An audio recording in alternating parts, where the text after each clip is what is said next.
talking about models, Dinesh, your profile includes both AC and DC chargers. What would be best for India? Best for, sorry? For India, for us. For India. So I think it's going to be a combination of both. So, as Sandeep mentioned, so a large part of your personal vehicles, whether it's two-wheeler or a four-wheeler, the charging will be done at home. This charging can be done with a simple 16 ampere socket. You don't need a per se, right? So you park the vehicle and you charge your car or scooter overnight, and in the morning you're good to go. And as Mr. Srivastava said, today the range anxiety should not be there because most of the cars have at least 250 kilometers to 400 kilometers range currently. And this will only keep increasing. This range will keep increasing. So for your intra-city travel, there is absolutely no anxiety. I don't think anyone travels more than that in a day. Now the question is, within the city, intercity. And this is so to answer the first part, the AC chargers or AC outlets are good enough for intra-city travel when it comes to personal vehicles. Now, when you're talking of intercity where the distances are large and the range anxiety could come in, that is where you need charging facilities en route, where you can, sort of go and park your car in the shortest possible time. Now, it could be 15 minutes, it could be 30 minutes. You can get a top-up. Again, I'm repeating this. You're not going from 0 to 100. Your car has come down to 40%, for example. You're trying to top it up to, let's say, 80%, right? This is where the DC fast charging would be required. So route charging will be, large part of it will be DC, but city charging to a large part would be AC. But petrol stations, for example, you can't have cars waiting in queue for a long time. So petrol stations would be a combination of AC and DC charging. I think it will be largely DC charging because you want the vehicles to come in and quickly move away. So it's going to be a combination. So it'll start from a very basic 16 ampere outlet, which the developers are going to adopt. No developer is going to invest into expensive DC or AC fast chargers. If the government has mandated today that 20% of the parking spaces should have charging facilities, what they will provide is a simple 16 ampere socket. Of course, now the question comes in that how do you authenticate the user? How do you measure the, the power consumed? And how does the Resident Welfare Society or association, how do they charge the customer? Right? So all of that is already working on them. In fact, there are already specifications which are under draft. And very soon you will see products which are smart chargers, which help you authenticate and then pay through a UPI gateway directly. Right? So it will start from that basic charger to a charger of 3.3 kilowatt to a 7.5 kilowatt charger, which can go into dealerships, it can go into shopping malls, and then on to the DC chargers, where a large part of power is required and where investment is required, to establish. Yeah. Right, Dinesh, as per you, which model would be best for India? Yes. Oh, I'm so sorry, Sandeep. Yeah. No, I don't think there is a. So I don't think there is a single answer. Very correctly mentioned by Dineshji that. So the way I normally put it is that wherever there is a destination, where the car halts for a longer time, which means at your house, at your office, at a supermarket, at a mall, right, that is the place which is best suited for AC chargers. Because AC chargers take time to charge, so you just put the vehicle on charge and it takes its own sweet time, by which time you are done with what you are doing. So if I go to my office, I sit in office for about 8 hours or so. Best, why invest in a DC charger? DC chargers best mentioned for intercity travel. You want to go from, let us say, Delhi to Chandigarh. You take a break in between for a washroom break or for a, that famous Muthal Paranthas. Wahan ruko, 15 minutes mein, the entire vehicle is charged back up and you are going. So you don't have to wait anywhere, especially for a charging. AC charging within the city's destinations, long distance, wherever you already make a small halt, you put a charger there and we are done. So it's a very good, strong combination. Globally, it has been seen that 60-70% of the chargers are AC varieties and about 20, 30, 40%, depending on the size of the country, in that sense, are DC chargers. Right. And that's exactly what we at Tata Power also are working. Okay. Well, a lot is being spoken about implementation and the entire ecosystem. This is where we understand that charging station is the backbone and it will be the backbone throughout the entire implementation of EVs here in India. The numbers here we have by 2030 expected, like we just spoke earlier, 30% new vehicles. Again, these are all numbers. Will it really happen? That's the first part of it. Second question is here. Recently, Ministry of Power revised these guidelines as on January 14.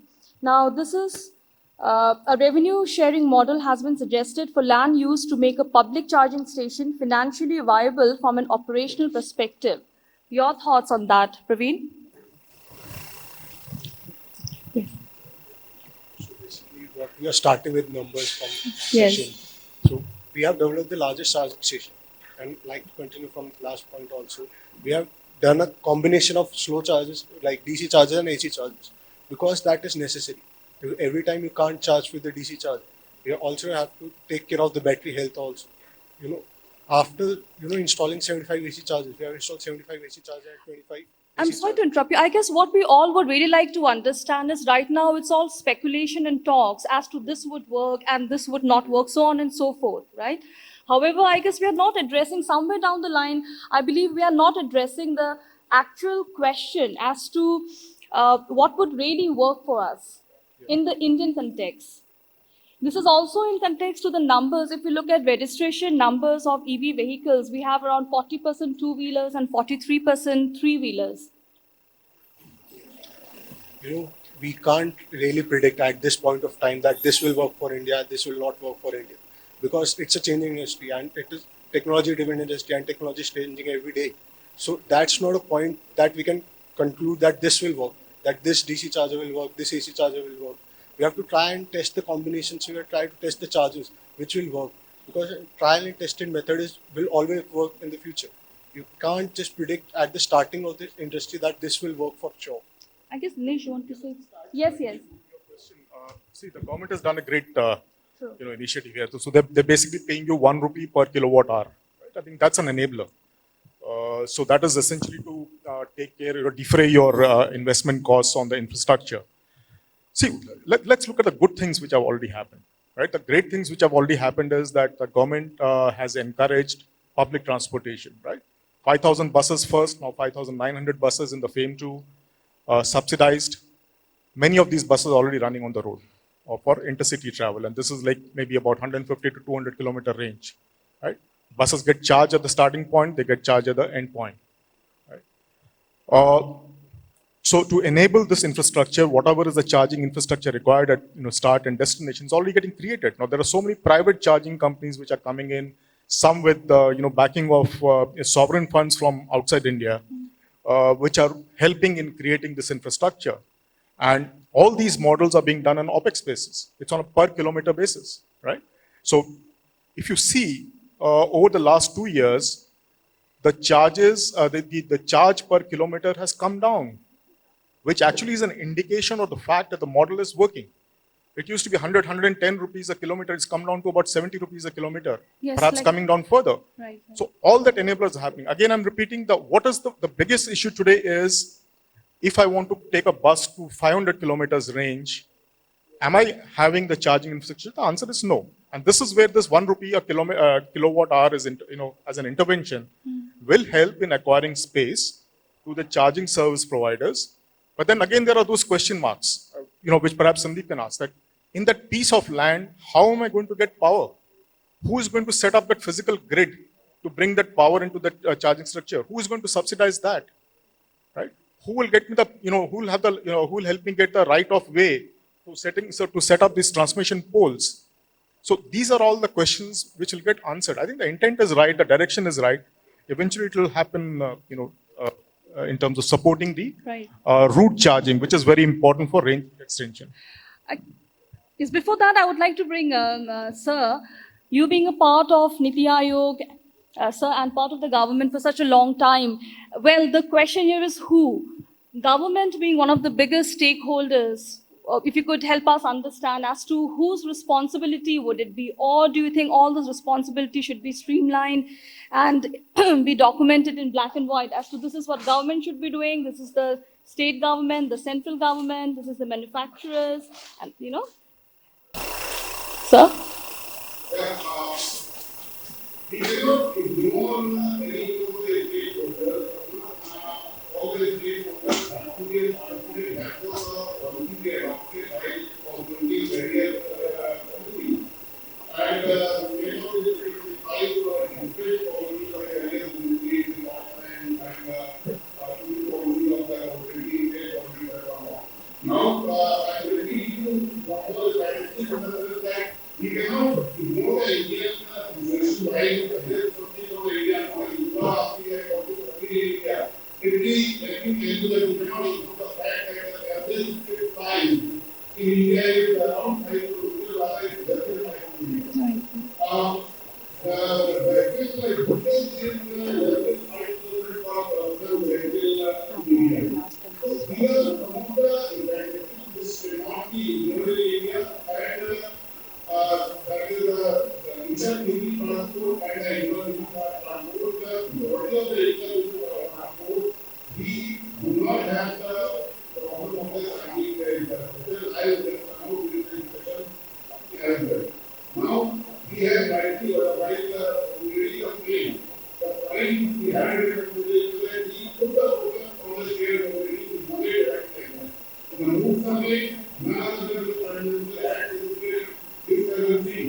And there is the connected, common, and the share, and all these points get mentioned right now.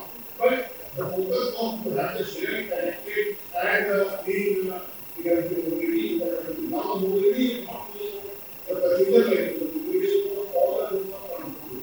Right. Now, when we are talking about it, as I said, the reality of the Indian technology is more. More than 80% of the automobile manufacturers that are and the number of population several from the Indian larger than 2025. There are about 50% of the population of the transport level to the unorganized sector transport in the hinterland, or if there is no whatever there is, whether it is a road transport or any